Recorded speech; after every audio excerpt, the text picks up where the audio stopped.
Assalamualaikum warahmatullahi wabarakatuh, teman-teman semua penderita asam lambung, keretan, anxiety, psikosomatis, disorder dimanapun kalian berada. Semoga kalian diberikan kesembuhan, diberikan kesenangan, kebahagiaan, serta ketenangan. Amin amin ya robbal alamin.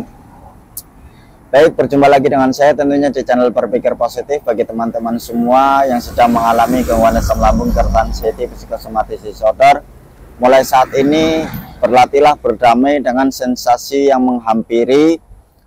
Terus kalian jangan selalu menuruti kepanikan, kecemasan, dan ketakutan. Semua itu tidak berbahaya, teman-teman. Itu hanya mengganggu di aktivitas kalian saja. Memang rasanya itu horor. Dan sekalipun sering sekali merasakan seperti kayak mau pingsan, itu hanya serasa saja, teman-teman. Kalian harus berlatih. Jangan cemas, jangan takut, jangan khawatir. Lalu kalian berlatih mengabaikan, mengalihkan, dan cuek. Dan yang paling utama itu masa bodoh terhadap sensasi, yang mana realitanya itu pun tidak berbahaya sama sekali, teman-teman. Itu hanya mengganggu saja. Dan semua itu ya pasti akan terlewati, semua itu pasti akan berlalu. Semua pasti akan baik-baik saja, teman-teman. Bagi teman-teman yang baru saja bergabung, ya harap subscribe terlebih dahulu. Kalau kalian mensupport channel ini, tentu akan berkembang. Kalau channel ini berkembang, akan menjadikan suatu kesemangatan. Saya selalu memotivasi, mengedukasi, minimalnya menemani teman-teman penderita asam lambung, keretan, anxiety, psikosomatis, disorder. Jangan lupa tekan tombol like-nya, komen, serta share video ini kepada teman-teman yang sedang mengalami gangguan asam lambung, keretan, anxiety, psikosomatis, disorder. Di sini saya bukan dokter, saya bukan ahli medis, saya bukan ahli psikiater. Saya mantan penderita asam lambung, keretan, anxiety, psikosomatis, disorder yang akan membagikan suatu pengalaman kepada teman-teman. Minimalnya ya memberikan tips-tipsnya agar kalian cepat sembuh dari gangguan asam lambung, keretan, anxiety, psikosomatis, disorder. Harapan saya video ini menjadikan sebab musabab wasilah kesembuhan bagi teman-teman asam lambung, keretan, anxiety, psikosomatis, disorder. Baik teman-teman, sesi kali ini saya akan membahas tentang berdamai dengan apa yang terjadi bagi penderita anxiety disorder. Kalian tentu sangat susah ya mengabaikan, mengalihkan, juga cuek terhadap sensasi yang menghampiri.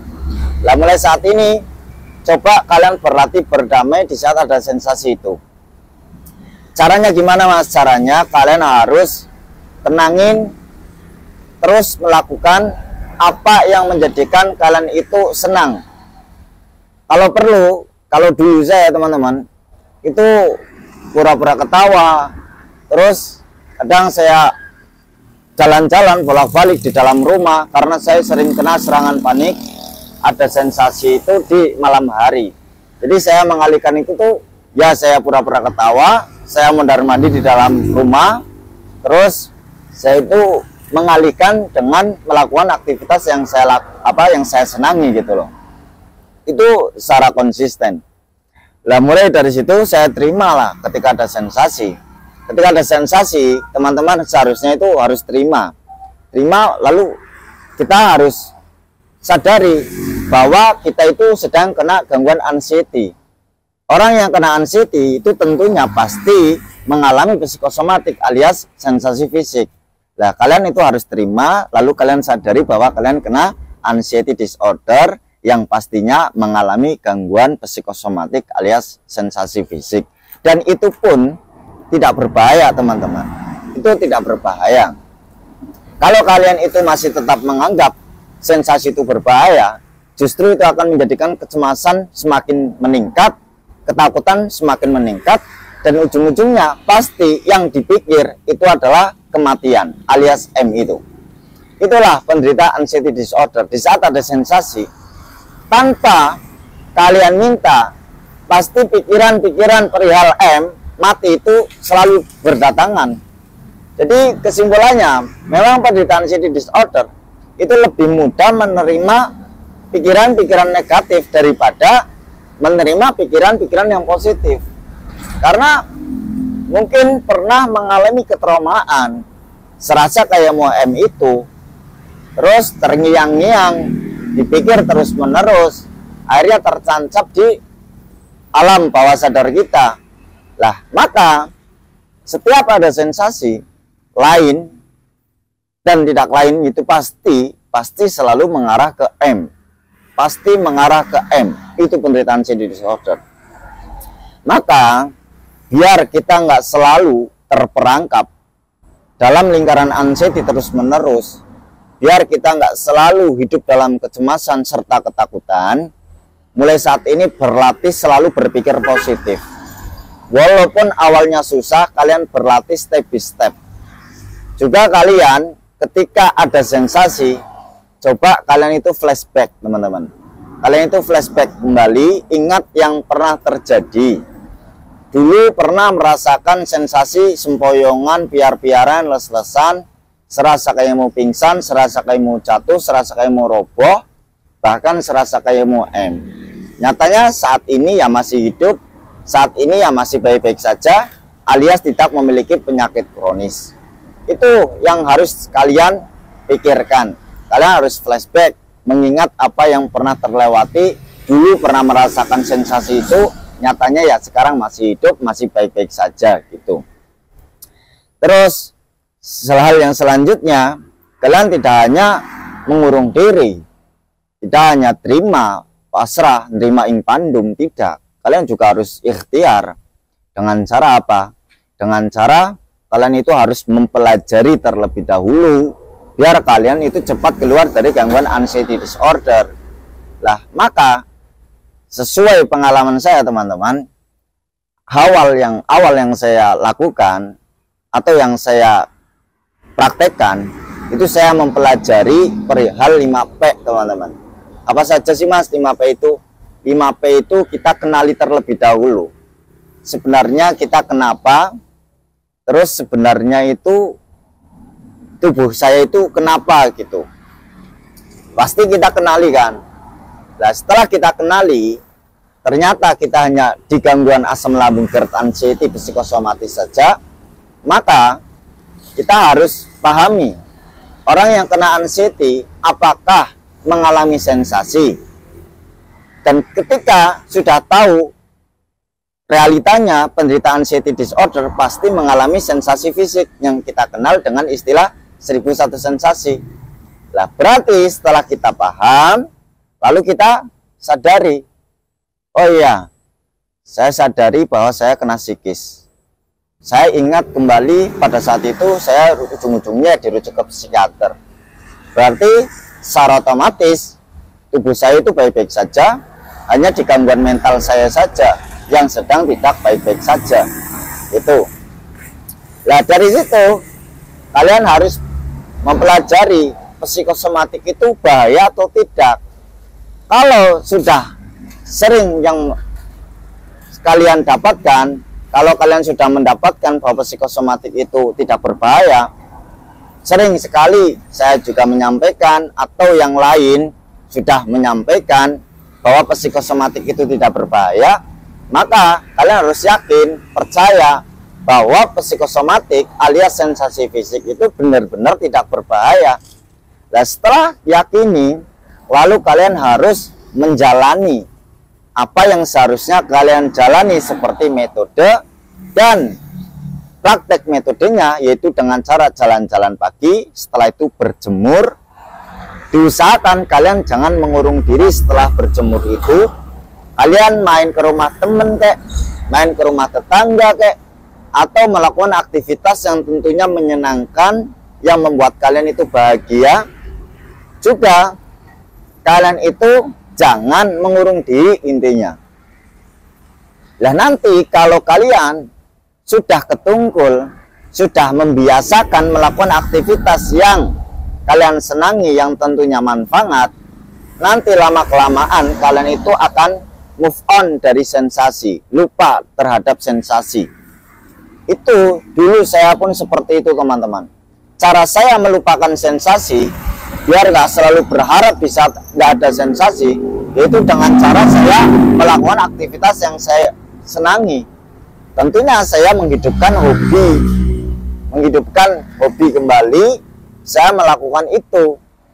Dan bilalah hobi yang saya lakukan itu benar-benar enak di mood saya, alias saya nggak bosanan terhadap hobi itu.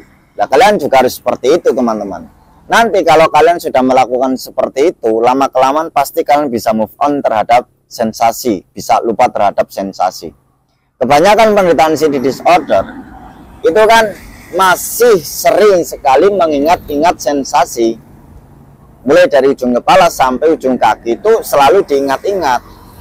Bahkan ketika ada sensasi, bagi penderita anxiety disorder itu kebanyakan kepengen cepet-cepet hilang sensasinya. Di saat nggak ada sensasi, kok tumben ya sensasinya nggak muncul. Itulah kebanyakan penderita anxiety disorder seperti itu. Yang diingat tidak lain hanya sensasi, dan sensasi terus-menerus. Jadi ya, itu memang keanehan bagi penderita anxiety disorder. Di saat ada sensasi, pengennya cepet hilang, nggak ada sensasi ditanyain. Juga sering sekali berprasangka bahwa sensasi itu adalah hal-hal yang membahayakan.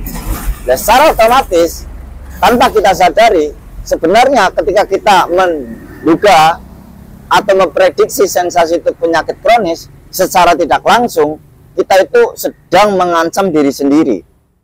Lah kalau seandainya kita selalu mengancam diri sendiri, tentu akan menjadikan mental kita semakin down. Gitu. Nah, yang selanjutnya yaitu dengan cara 5P lagi, teman-teman. Apa itu 5P yang selanjutnya, Mas? 5P itu kalian harus menjaga 5P-nya itu atau memperbaiki 5P-nya. Yang nomor 1 itu dengan cara kalian memperbaiki pola pikirnya. Dengan cara apa, Mas? Ya harus hindari pikiran-pikiran yang stres. Kalian hindari hal-hal yang membuat kalian stres. Karena penderita anxiety disorder itu mudah sekali kepikiran. Hal-hal yang tidak penting saja itu mudah sekali masuk dalam pikiran. Itulah penderita anxiety disorder. Jadi apapun hal-hal yang tidak penting pun itu dipikir. Seperti contoh mau mandi pun itu pun dipikir secara serius bagi penderita anxiety disorder. Takut nanti nggak tertolong lah, nanti takut kenapa-napa di dalam kamar mandi lah, kayak gitu terus penderita anxiety disorder. Lah kalau kita pikirkan seperti itu terus-menerus, kalau kalian selalu berpikir seperti itu terus-menerus, nanti akan menjadikan kesetresan teman-teman. Lah juga mengganggu ke mental kalian, semakin down. Akhirnya apa-apa jadi takut, merembet ke semuanya. Pengalaman saya dulu itu banyak sekali yang saya takutin teman-teman. Takut dengar ambulan, takut dengar burung di malam hari, takut dengar orang sakit, takut dengar kabar duka. Juga penderita anxiety disorder itu takut penyakit kronis, takut penyakit berat, dan ujung-ujungnya takut M. Kayak gitu. Nah, mulai saat ini kalian biar nggak stres berlebih, jangan selalu mendiagnosa diri kalian memiliki penyakit kronis. Juga jangan mengait-ngaitkan sensasi itu dengan penyakit kronis. Jangan mengancam diri sendiri akan mendekati M. Itu menjadikan kalian stres teman-teman. Terus 5P yang kedua yaitu kalian harus memperbaiki pola makannya. Karena kalian kena anxiety itu kan bermula dari asam lambung GERD. Nah, maka penting bagi kalian itu memperbaiki atau memperhatikan pola makannya. Nah, anjuran yang seharusnya kalian lakukan, anjuran dari saya, kalian itu mending makan sedikit-sedikit terlebih dahulu, jangan makan berlebihan. Pokoknya makan sedikit-sedikit terlebih dahulu. Terus apa yang harus dipantang-pantang. Kalau anjuran saya, lebih baiknya yang kalian pantang itu yang sifatnya pedas dan bersantan saja. Sama kopi itu harus libur dulu ngopinya. Itu sesuai pengalaman saya, karena pada saat itu saya memantangnya itu kopi, makanan yang bersantan, makanan pedas gitu. Jadi kalian harus itu memantang itu. Juga alangkah baiknya makan sesuai kadar kebutuhan tubuh kalian, teman-teman. Pokoknya makan sesuai kebutuhan tubuh kalian. Lah, bagaimana cara mengetahui? Kalian kan makan, kalau makan dirasa kok enak, nyaman, berarti itu sesuai dengan kebutuhan kalian. Lambung setiap orang itu berbeda-beda teman-teman. Mungkin ada yang cocok dengan makanan kangkung, mungkin ada yang tidak cocok makan kangkung seperti itu. Itu ibarat orang yang tipe kebutuhan tubuhnya itu berbeda-beda. Terus yang ketiga yaitu pola hidupnya. Yang nggak biasa olahraga untuk kali ini karena kena asam lambung GERD anxiety psikosomatis, mau tidak mau kalian harus memperbaiki pola hidupnya dengan mengaktifkan jalan-jalan pagi dan berjemur. Kalau perlu sore-sore juga jalan-jalan. Lebih baiknya lagi ditambah senam. Saya sudah share gerakan senam yang dulu saya praktekkan, yang saya lakukan di saat saya pemulihan di YouTube satunya. Kalian boleh cek di situ, kalian boleh tonton di situ, kalian boleh praktekkan gerakan-gerakan senamnya. Walaupun tidak lama, hanya 5 menit, tapi itu sangat bermanfaat, juga bisa mengeluarkan keringat teman-teman. Itu lakukan. Juga yang biasanya begadang untuk kali ini, kalian diusahakan jangan begadang terlebih dahulu. Alangkah baiknya tidur dalam satu malam itu 8 jam ya. Kalau seandainya tetap masih susah tidur, maka kalian dengan cara dengerin musik relaksasi atau dengerin meditasi atau afirmasi lah itu. Biar apa? Biar kalian netral, tenang, terus pikiran nggak ngaco, pikiran nggak liar, pikiran nggak kemana-mana, pikiran nggak selalu berpikir jangan-jangan nggak bangun nih, biar hilang pikiran itu. Nyatanya kalian setiap mau tidur berpikir seperti itu ya, kalian saat ini ya kalian masih bangun kan, masih aman-aman saja kan gitu. Pokoknya mulai saat ini kalian harus mempraktekkan itulah. Jangan begadang, juga harus menghidupkan olahraganya yang paling efektif, yang paling kondusif, yaitu dengan cara jalan-jalan pagi dan berjemur teman-teman. Terus jangan lupa pola sikapnya.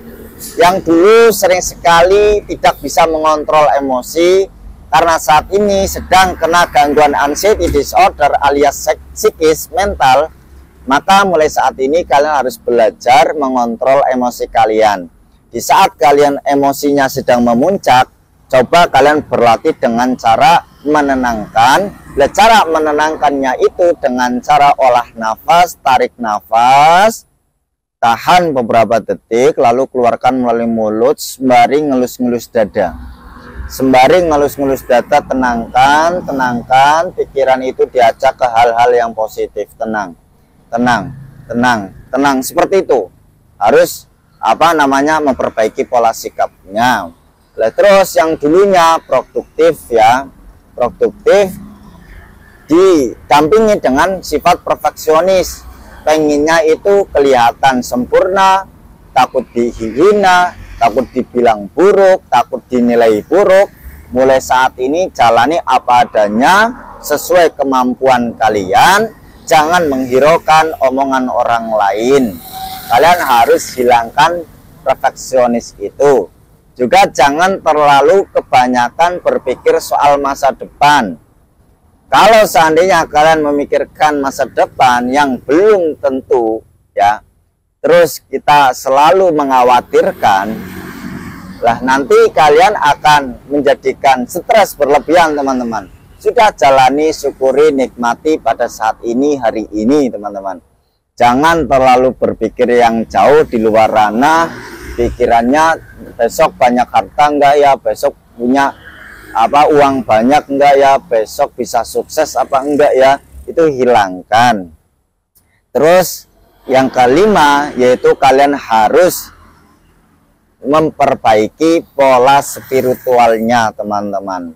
Dengan cara kita memperbaiki spiritualnya, pola spiritualnya, yaitu kita akan menjadikan hidup kita lebih tenang, lebih senang dan bahagia.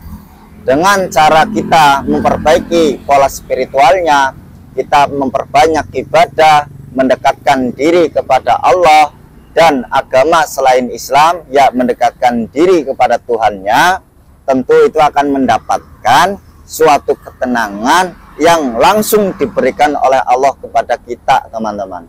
Pokoknya perbaiki pola ibadahnya atau pola spiritualnya. Itu juga akan membantu kesembuhan bagi teman-teman penderita asam lambung, GERD, anxiety, psikosomatis disorder. Lalu tidak lupa harus menjaga 3P yang selanjutnya, 5P yang selanjutnya teman-teman. Itu manfaatnya biar kalian nggak merasakan sensasi keliengan. Kebanyakan penderita anxiety disorder itu sering sekali mengalami sensasi keliengan, dan sensasi itu yang paling awet bagi penderita asam lambung, GERD, anxiety, psikosomatis.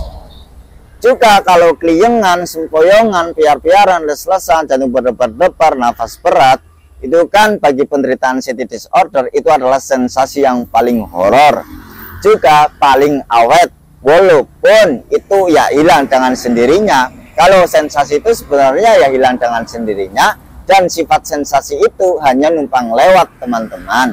Tapi karena lagi dalam gangguan psikis alias anxiety, ya tentu itu khawatir kan. Pasti mengarahnya, larinya itu pikiran negatif seperti M gitu. Biar kalian nggak keliengan terlalu lama, nggak kedatangan sensasi yang horor itu, maka harus perbaiki 5P yang selanjutnya. Apa saja itu mas? 1, kalian harus hindari overthinking. Dengan cara kita menghindari overthinking, tentu keliengan itu akan semakin mereda. Juga kalian harus hindari searching teman-teman. Kalau kalian kebanyakan searching, tentu itu akan menjadikan sampah yang negatif di pikiran kalian. Contoh, kalian sedang merasakan sensasi keliengan, lalu kalian searching, googling, cari tahu apa ini, terus keliengan ini penyakit apa. Nanti ujung-ujungnya yang muncul adalah penyakit-penyakit. Lah kalau yang muncul itu penyakit-penyakit, tentu kalian menjadi overthinking. Terlalu over, akhirnya memicu kecemasan dan ketakutan kembali. Lah psikis semakin down, mental semakin down teman-teman. Itu maka hindari searching, hindari overthinking itu. Juga hindari kepo lah. Terus yang kedua yaitu kalian harus memperbaiki pola tidurnya, alias jangan begadang. Biar keliengannya nggak awet, jangan kebanyakan begadang. Orang normal saja teman-teman kalau begadang, orang normal kalau begadang alias tidur malamnya kurang, pasti di siang harinya ya lesu, juga di siang harinya lemes, juga kepala terasa berat, keliengan juga. Orang normal pun kalau tidak tidur malam atau begadang itu pun ya jadi lesu, lemas, ya lelah, gampang capek, juga keliengan. Apalagi kita yang sedang kena gangguan asam lambung, GERD, anxiety, tentu lebih lemas, lebih down, lebih gampang capek, gampang lelah. Maka harus hindari begadang. Terus yang ketiga, hindari makan yang berlebihan. Ya, kalau kalian makan masih kebanyakan, lebih dari 1 porsi atau 1 porsi itu penuh, maka itu akan memicu kekeliengan teman-teman. Maka harus hindari makan yang berlebihan. Yang keempat, harus memperbanyak air hangatnya. Minimal dalam 1 hari itu 2 liter. Kalau kita kalkulasikan dengan ukuran gelas, itu kurang lebih 8 gelas teman-teman. Pokoknya jangan kurang dari 8 gelas minum air hangatnya. Biar reda, biar netral, gas semakin sering keluar. Kalau gas sering keluar, maka kita akan cepat membaik, cepat sembuh. Juga keliengannya juga akan hilang. Yang kelima, kalian harus rutin olahraganya, konsisten, tidak hanya 1 hari, 2 hari, dan 3 hari saja. Tapi kalian harus konsisten sampai benar-benar kalian itu sudah bisa mengontrol pikiran-pikiran yang negatif itu. Pokoknya jalani. Tapi jalan-jalan itu rasanya keliengan mas, horor, sensasi itu pada muncul, serasa kayak mau pingsan, serasa kayak mau jatuh. Saya pun dulu seperti itu teman-teman. Bahkan saya melewati Kliengan di saat saya jalan-jalan pagi dan berjemur itu hampir 2 mingguan. Tapi karena pada saat itu saya ingin sekali sembuh, saya tetap lakukan, saya paksakan, saya optimis, konsisten teman-teman. Kalau kalian seperti itu konsisten saja, tetap lakukan, nggak apa-apa. Serasa kayak mau pingsan itu pun hanya serasa, dan itu pun tidak terbukti, dan itu pun tidak terjadi. Saya sampai sembuh total pun teman-teman, itu pun tidak pernah merasakan yang namanya pingsan. Lah itu kalian lakukan secara terus-menerus, secara konsisten. Terus ketika ada sensasi, yaitu kembali ke session, ke tema, kalian harus berdamai dengan apa yang terjadi. Kalian sadari bahwa kalian kena psikis, dan kalian katakan pada diri sendiri, oh iya saya kena mental, saya kena psikis, sensasi yang muncul ini tidak berbahaya, ini wajar, ini bentuk respon tubuh, karena tiap hari saya selalu berpikir positif, berpikir negatif, dan pikiran yang negatif yang muncul dari otak saya ini adalah permainan anxiety, semua baik-baik saja, semua itu tidak berbahaya, saya terima, saya rela, saya sehat, saya kuat, saya berhak bahagia. Sering afirmasi seperti itu teman-teman. Pokoknya jangan pernah mendiagnosa, jangan sering mengancam diri sendiri memiliki penyakit kronis. Kalian bukan dokter, juga kalian harus perlakukan diri kalian layaknya orang normal alias orang sehat teman-teman. Kalian itu hanya di gangguan psikis saja, apapun sensasi, apapun itu bentuk sensasinya, itu tidak berbahaya teman-teman. Kurang lebihnya mohon maaf yang sebesar-besarnya. Wassalamualaikum warahmatullahi wabarakatuh.